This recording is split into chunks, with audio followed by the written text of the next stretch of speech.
साथियों, आपको क्या लगता है 498 ए जो दहेज प्रथा का कानून है उसमें अब बदलाव करने की जरूरत है या नहीं? क्योंकि जिस तरह से आज के डेट में काफ़ी सारी महिलाएं उस कानून का दुरुपयोग करती है। उस कानून का दुरुपयोग करके, ये कानून महिलाओं के बचाव के लिए था, जिसका दुरुपयोग करके और कुछ नहीं करती, अपने पति के जो फैमिली है, उसके पति का जो परिवार है उसको तहस नहस कर देती है, बर्बाद कर देती है। क्योंकि आज के डेट में महिला उसको ढाल बना चुकी है सिर्फ और सिर्फ बर्बाद करने के लिए अपने पति को। कुछ महिलाओं के द्वारा ये किया जाता है, उस कानून का दुरुपयोग किया जाता है। मतलब एक लड़का चाहता है अपने माँ बाप के साथ रहना। अपने कौन ऐसा इंसान है जो चाहेगा अपने पति अपने माँ बाप को छोड़ दे और सिर्फ पत्नी के साथ रहे?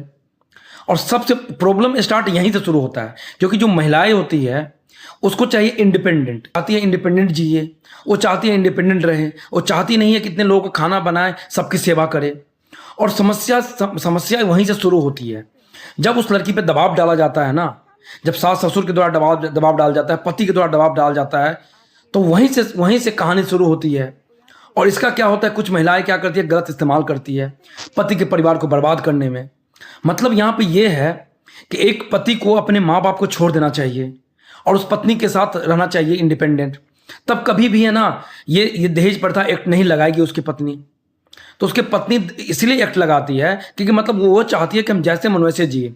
पहले के समय में मानता हूं अन्याय होता था, पहले के समय में शोषण होता था पत्नियों पे, तो पहले के समय के लिए ये कानून बहुत ही सूटेबल था। लेकिन आज के डेट में बदलाव की बहुत जरूरत है, क्योंकि आज के डेट में महिलाओं को फ्रीडम है, उनको कानून को पता है कैसे दुरुपयोग करना है और कर रही है।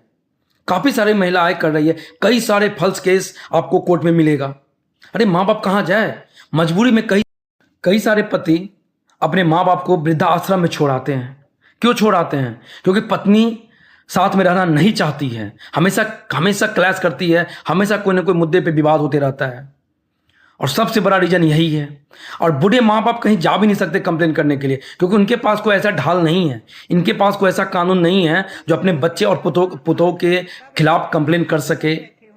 उनका मजबूरी होता है। एक तो उस उम्र में कौन सहारा बनेगा, वो कहाँ जाएंगे भटकने के लिए, कहाँ वो केस लड़ेंगे? तो मेरा मानना है कि हर बच्चे को सोचना चाहिए, हर पति पत्नी को सोचना चाहिए कि आपका भी वही उम्र आएगा जो अभी आपके सास ससुर का है, आपके माँ बाप का है, वही उम्र आएगा।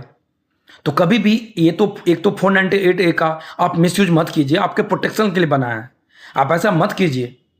और मुझे लगता है कि अब समय आ चुका है जो कानून में थोड़ा बहुत सुधार करने की जरूरत है, क्योंकि जिस तरह से इतने फल्स केसेस कोर्ट में प्रूफ हुआ है, साबित हुआ है, तो मुझे लगता है कि अब समय आ चुका है बदलाव करने का। आप लोग बताइए कि इस बात से सहमत है या नहीं है?